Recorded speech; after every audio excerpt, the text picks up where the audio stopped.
Hello' friends, আগৰ ভিডিঅ'টোত মই সকলোকে কৈছিলোঁ যে আপোনালোকে মোক কমেণ্ট কৰি জনাব যে টাইমিং কিমান লাগি আছে আৰু কোন ডিষ্ট্ৰিক্টৰ পৰা কৈছে। চ' সেইটো কমেণ্ট কৰি জনাবলৈ কৈছিলোঁ, ভালেকেইজনে কমেণ্ট কৰি জনাইছে।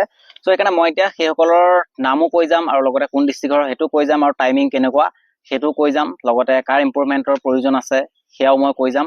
চ' সকলোৱে সেইকাৰণে ভিডিঅ'টো শেষলৈকে চাই যাব, হয়তো আপোনালোকৰ নামো নিশ্চয় শুনিবলৈ পাব। চ' প্ৰথমতে মই ল'ৰাবিলাকৰ কৈ গৈছোঁ আৰু তাৰপিছত ছোৱালী বেছি কমেণ্ট কৰা নাই, মই দুটাহে কমেণ্ট পাইছিলোঁ, সেইকাৰণে দুটাই মই শেষত ক'ম। প্ৰথমতে মই ল'ৰাখিনি কৈ গৈছোঁ। আটাইতকৈ প্ৰথমতে আছে ৰাণাদিত্য বিশ্বাস, দৰং ডিষ্ট্ৰিক্ট। তেওঁৰ টাইমিং হৈছে 11.51।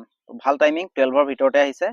অলপমান বেছি ইম্প্ৰুভমেণ্টৰ প্ৰয়োজন নাই, ৰানিং ঠিকে আছে, কণ্টিনিউৱাছ ৰাখি যাব টাইমিং। চেষ্টা কৰিব অকণমান 5-6 ছেকেণ্ডমান আৰু যাতে কমাব পাৰে লাহে। যিমান কমি আহে সিমানটো ভালেই, কিন্তু তথাপিও টাইমিং যথেষ্ট ভাল। ছেকেণ্ডত আছে আদিত ৰাইজুং, ডিষ্ট্ৰিক্ট কাৰ্বি আংলং ডিফু, আৰু তেওঁৰ টাইমিং হৈছে 13.8 ঠিকে আছে। খুব বেছি মই ভাল টাইম বুলিও নকওঁ, আৰু লং জাম্পৰ কথাও দিছিলে। তেওঁ লং জাম্প 16 আৰু চিন আপ 14। চ' 13.8 বৰ বেছি ভাল টাইমিং নহয়। চেষ্টা কৰক যাতে 12:30 মানৰ তললৈ আনিবলৈ চেষ্টা কৰক। বাকীখিনি লং জাম্প চিন আপ ঠিকে আছে, কিন্তু চেষ্টা কৰক যে ৰানিংটো অকণমান যাতে আৰু ইম্প্ৰুভ কৰিব পাৰে। ইয়াৰ পিছত আছে বিপ্লৱ বুঢ়াগোহাঁই, ফ্ৰম তিনচুকীয়া শদিয়া। তেওঁৰ টাইমিং হৈছে 11:45। বহুত ভাল টাইমিং, 12ৰ তলত আহিছে যেতিয়া যথেষ্ট মই ভাল টাইমিং বুলি ক'ম। তথাপিও অলপমান ইম্প্ৰুভ কৰিবলৈ চেষ্টা কৰিব, বাকী টাইমিং ঠিকে আছে। ইয়াৰ পিছত আছে নৱজিত, ধুবুৰী ডিষ্ট্ৰিক্ট, 12.12। তো 12 মিনিট 12 ছেকেণ্ড ভাল টাইমিং, সিমান বেয়া টাইমিং নহয়। অলপমান আৰু 12ৰ ভিতৰত আনিবলৈ চেষ্টা কৰিব, বাকী ঠিকেই আছে। ইয়াৰ পিছত আছে সুবিৰাম বড়ো, শোণিতপুৰ ডিষ্ট্ৰিক্ট। তেওঁৰ টাইমিং 12 মিনিট 5 ছেকেণ্ড। তো সেইটো টাইমিং ঠিকেই আছে, অলপমান আৰু চাব যাতে ইম্প্ৰুভ কৰিব পাৰে, 12ৰ তললৈ আনিবলৈ চেষ্টা কৰক। ইয়াৰ পিছত আছে Montu Nath, Barpeta district, 12 minute 40 second. So' timing ঠিকেই আছে মোটামুটি। 12.5 তললৈ আনিবলৈ চেষ্টা কৰক। যিমান টাইমিং ভাল হয়, চাওক মই এটাই কথা ক'ম যে আপোনালোকে টাইমিংবিলাক 12 মিনিটতকৈ তললৈ আনিবলৈ চেষ্টা কৰিব যিমানখিনি পাৰে। টাৰ্গেট সেইটোৱে ল'ব, তাৰ পিছৰখিনি নিজে হৈ থাকিব, কিন্তু প্ৰথমতে এটা টাৰ্গেট ৰাখিব যাতে 12ৰ ভিতৰত কৰিব পাৰে, তেতিয়া আপোনালোকৰ কাৰণে ভাল হ'ব। বাকী লং জাম্পটো এক্সিলেণ্ট আনিবই লাগিব, সেইটো গম পাইছে। ইয়াৰ পিছত আছে দীপাংকৰ মৰাণ, ডিষ্ট্ৰিক্ট তিনচুকীয়া, 12 মিনিট। বাকীখিনি এক্সিলেণ্ট বুলি লিখিছে, তো ঠিকে আছে তেনেহ'লে। বাকীখিনি যদি এক্সিলেণ্ট তেনেহ'লে ভেৰি গুড।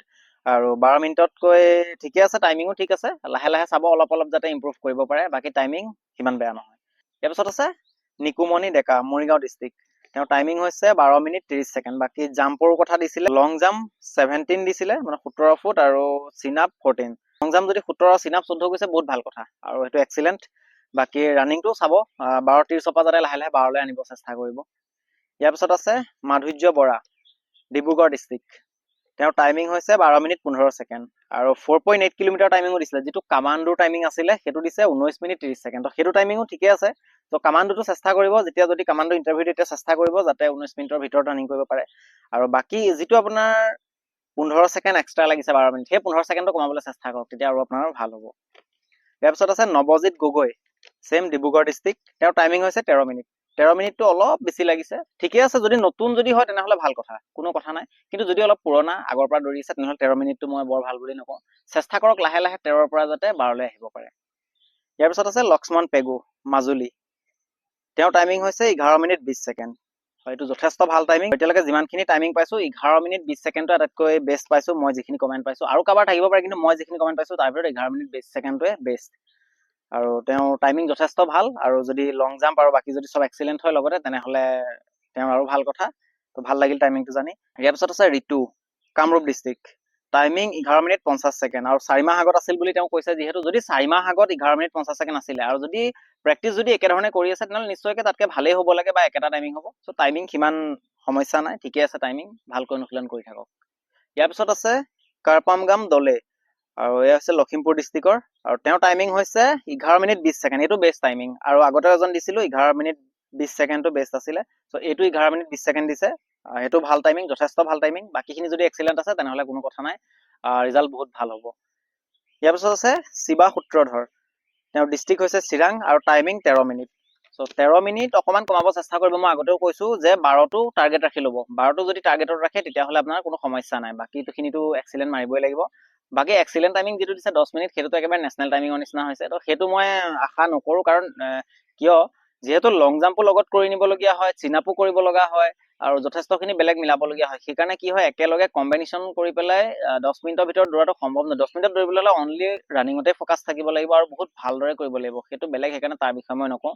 ইয়াৰ পিছত আছে গণেশ বৰাইক। এতিয়াতো বৰা নে বৰাইক মই ধৰিব পৰা নাই, কাৰণ আপোনাৰ জিমেইলটোত মই যেনেকৈ পাইছোঁ তেনেকৈয়ে কৈছোঁ। সেইকাৰণে মই কৈছিলোঁ যে আপোনালোকে নামটো লিখি দিব, কাৰণ কি হয় জিমেইলত নামবিলাক কিছুমান বেলেগ বেলেগ থাকে, তাত ধৰিব পৰা নাযায়, সেইকাৰণে লগত যদি নামটো লিখি দিয়ে তেতিয়াহ'লে আৰু সুবিধা হয়। আৰু তেওঁ হৈছে গণেশ শিৱসাগৰৰ পৰা, আৰু তেওঁৰ টাইমিং হৈছে 11 মিনিট 25 ছেকেণ্ড। বহুত ভাল টাইমিং, 11 মিনিট 25, ধুনীয়া টাইমিং। বাকীখিনি যদি এক্সিলেণ্ট আছে বহুত ভাল কথা। ইয়াৰ পিছত আছে ৰানিং বয় বুলি আছে। মই সেইকাৰণে কৈছিলোঁ যে আপোনালোকে টাইমিংটো লগত নামটো লিখি দিব, যদি নামটো যদি লিখি নিদিয়ে কি হয় প্ৰব্লেম হৈ যায়, কাৰণ জিমেইলবিলাকত বেলেগ বেলেগ নাম লিখা থাকে কিছুমান।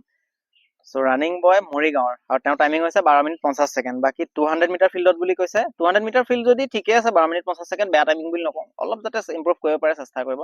বাকী 4.8 কিলোমিটাৰো তেওঁ টাইমিং দিছিলে 19 minute 30 second. 200 metre 19 minute 30 second ভাল টাইমিং, মই বেয়া বুলি নকওঁ, কাৰণ যিহেতু 200 মিটাৰ ট্ৰেকত আমাৰ টাইমিং 400ৰ তুলনাত অলপমান বেছি লাগে, সেইকাৰণে 200 মিটাৰত যদি 19 মিনিট 30 ছেকেণ্ড আছে বৰ বেয়া টাইমিং নহয়, ঠিকে আছে, ভাল টাইমিং। বাকী মোক আৰু এটা কুৱেশ্যন তেওঁৱে সুধিছিলে যে 100 মিটাৰ 13 মিনিট লাগি আছে, 11 মিনিট 12 ছেকেণ্ডত কেনেকৈ আনিম। চ' 100 মিটাৰৰ কাৰণে স্প্ৰিণ্ট ট্ৰেইনিং কৰিব লাগিব। স্প্ৰিণ্ট নকৰিলেতো আপোনাৰ 100 মিটাৰ টাইমিং ইম্প্ৰুভ নহয়, লগতে লেগ পাৱাৰৰ ওপৰত ধ্যান দিব লাগিব, ফ্ৰী হেণ্ড স্কোৱাট, জাম্প এইখিনি কৰিব, হাই নি এইখিনি কৰিব, আহি যাব কৰি থাকিলে, এনেকুৱা কোনো কথা নাই যে নোৱাৰিব। কাৰণ অকণমান সমস্যা হয়, চব কেলে কৈছোঁ মানে যিখিনি এথলিট আছে, মানে এথলেটিক্সৰ যিখিনি স্প্ৰিণ্টাৰ আছে সেইখিনিয়ে অনলি 100 মিটাৰ ফ'কাছ কৰে, চ' তেওঁলোকৰ টাইমিংটো কম হোৱাটো কোনো ডাঙৰ কথা নহয়, তেওঁলোকে কমাব পাৰিবই।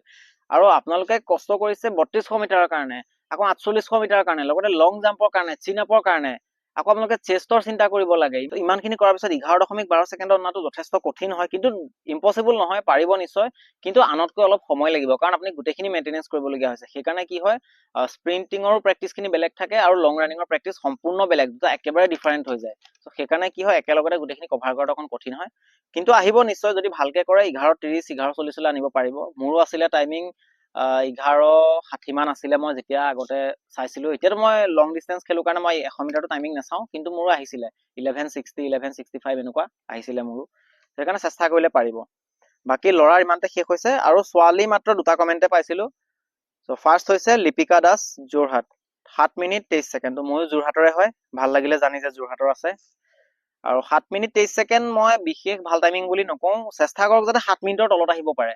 আৰু মইতো কওঁ যে আপোনালোকৰ 6:30ৰ ভিতৰতে মই শেষ টাইমিং দিছোঁ, তাতকৈ ওপৰৰ মই টাইমিঙৰ কথা নকওঁৱে, কাৰণ যদি ইমান কম টাইম পায় তেনেহ'লে লং জাম্পটো এক্সিলেণ্ট মাৰিলেও কি হ'ব, আপোনাৰ মাৰ্কছটো কমি যাব, আৰু মাৰ্কছটো কমি গ'লে গম পাইছে কি হ'ব, কাট অফত নাম নাহিব। সেইকাৰণে চেষ্টা কৰক যাতে 7ৰ তললৈ আনিবলৈ প্ৰথমতে চেষ্টা কৰিব লাগিব, আৰু তাৰপিছতে লাহে লাহে 6:30লৈ যাতে আনিব পাৰে চেষ্টা কৰিব। আৰু ইয়াৰ পিছত আছে কৃষ্ণা ৰাভা, কামৰূপ ডিষ্ট্ৰিক্ট, বকো, আৰু তেওঁৰ টাইমিং একেই, 7 মিনিট 22 ছেকেণ্ড, আৰু জাম্পটো তেওঁ 13 বুলি কৈছে। চ' জাম্প যদি 13 তেনেহ'লে বহুত ভাল কথা, এইটো প্ৰায় এক্সিলেণ্টেই। ছোৱালীৰ 13 ফুট কিমান আছিলে তেনেকৈ এক্সিলেণ্ট কিবা এটা মই পাহৰি গৈছোঁ। চ' যদি 13 আহিছে তেনেহ'লে এক্সিলেণ্ট মাৰিব পাৰিব, অকণমান আৰু জোৰ দিলে এক্সিলেণ্ট যাব। বাকী ৰানিংটো অকণমান ধ্যান দিব লাগিব, মই কৈছোঁ ইয়াৰ আগতো 7 মিনিট 23 ছেকেণ্ড আছিলে, লিপিকা দাস যোৰহাটৰ কৈছিলে, তেওঁৰো 7 মিনিট 23 ছেকেণ্ড আছিলে, আৰু এইটো 7 মিনিট 22 ছেকেণ্ড। সেইকাৰণে চেষ্টা কৰিব লাগিব যে প্ৰথমতে 7 মিনিটৰ তলত, 7 মিনিটটো এটা টাৰ্গেট ৰাখি ল'ব লাগিব। যেতিয়া 7 মিনিট আহিছে তেতিয়া টাৰ্গেট ল'ব লাগিব যে মই 6:30লৈকে কেনেকৈ আনিব পাৰোঁ, চ' সেইটো টাৰ্গেট ল'ব লাগিব। চ' এইখিনি আছিলে কমেণ্ট, ভাল লাগিলে জানিব পাৰি, যথেষ্ট ডিষ্ট্ৰিক্টৰ পৰা আছে। চ' সকলোৱে অনুশীলন কৰি থাকিব, আৰু বৰষুণ দিছে বুলি একেবাৰে ৰৈ নিদিব। বৰষুণ দিয়া সময়ত নালাগে, মই এইটো নকওঁ যে আপোনালোকে তৃতীয় অনুশীলন কৰক, তেনেকৈ নালাগে। বৰষুণত যেতিয়া বৰষুণ এৰিব যিকোনো সময়ত কৰিব পাৰে, দিনটোত এবাৰে অনুশীলন কৰক, দুবাৰ কৰাৰ কোনো প্ৰয়োজন নাই, কাৰণ এনেকুৱা সময়ত কি হয় টাইমিং আমি মিলাব নোৱাৰোঁ। যদি ৰাতিপুৱা আমি 6টামান বজাত অনুশীলন কৰিব পাৰোঁ, তেতিয়া আমি ইভিনিং কৰিবলৈ অলপমান লাইট ট্ৰেইনিং কৰিবলৈ ভাল হয়। কিন্তু যদি ৰাতিপুৱা ট্ৰেইনিংটো আমাৰ 10টা 11টা বাজি যায় বৰষুণৰ কাৰণে, তেনেহ'লে আকৌ ইভিনিং কৰিবলৈ আমাৰ ৰিকভাৰ নহয়, বডি তেনেকুৱা ইঞ্জুৰি হোৱাৰ চান্স থাকে। চ' এক টাইমে কৰক, যেতিয়া বাৰিষা ছিজনটো আছে এক টাইমতে ভাল অনুশীলন হ'ব, আৰু যিটো সময়ত পাৰিছে সেইটো সময়তে চেষ্টা কৰক। সম্পূৰ্ণ 100% যিখিনি চিডিউল আছে সেয়া নোৱাৰিলেও, যদি একেবাৰে নোৱাৰিছে 50-60% হ'লেও কৰি আহিবলৈ চেষ্টা কৰক। তেতিয়া কি হ'ব, আপোনাৰ বডিটো ৰানিঙত থাকিব, ৰানিঙত থাকিলে আপোনাৰ পিছত বহাবলৈ কষ্ট নহয় প্ৰেক্টিচখিনি। কিন্তু একেবাৰে যদি এৰি দিয়ে বহুত কষ্ট হৈ যাব, সেইকাৰণে সকলোৱে ৰানিং কৰি থাকিব। আৰু চাব ইয়াৰ নেক্সট ভিডিঅ'টো অলপমান আৰু বেলেগ হ'ব, আৰু লাহে ধীৰে আপোনালোকক সকলোকে মোৰ লগ কৰিবলৈ যথেষ্ট মন যায়। মই নিজেও ভাবোঁ যাতে লগ পোৱা হ'লে ভাল আছিল, কিন্তু অলপমান অসুবিধা হয়, কিন্তু এতিয়া চেষ্টা কৰিম লাহে ধীৰে সকলোকে যাতে লগ কৰিব পাৰোঁ, আপোনালোকৰ নিজৰ নিজৰ ফিল্ডত গৈ চেষ্টা কৰিম। ইয়াৰ নেক্সট ভিডিঅ'টো চাব, আপোনালোকে গম পাই যাব আহি আছে। আশা কৰিছো ভিডিঅ'টো চাই সকলোৰে নিশ্চয় ভাল লাগিল। যদি আপোনালোকৰ কিবা কুৱেশ্যন আছে তেনেহ'লে মোক কমেণ্ট কৰি সুধিব পাৰে। যদি ভিডিঅ'টো চাই ভাল লাগিলে তেনেহ'লে লাইক কৰিব, লগতে লগৰ সকলোকে শ্বেয়াৰ কৰি দিব। যদি প্ৰথমবাৰ আমাৰ চেনেলটোলৈ আহিছে তেনেহ'লে চেনেলটো ছাবস্ক্ৰাইব কৰি নটিফিকেশ্যন বেলটো অন কৰি ল'বলৈ নাপাহৰিব। লগ পাম আকৌ নেক্সট ভিডিঅ'ত। জয় আই অসম।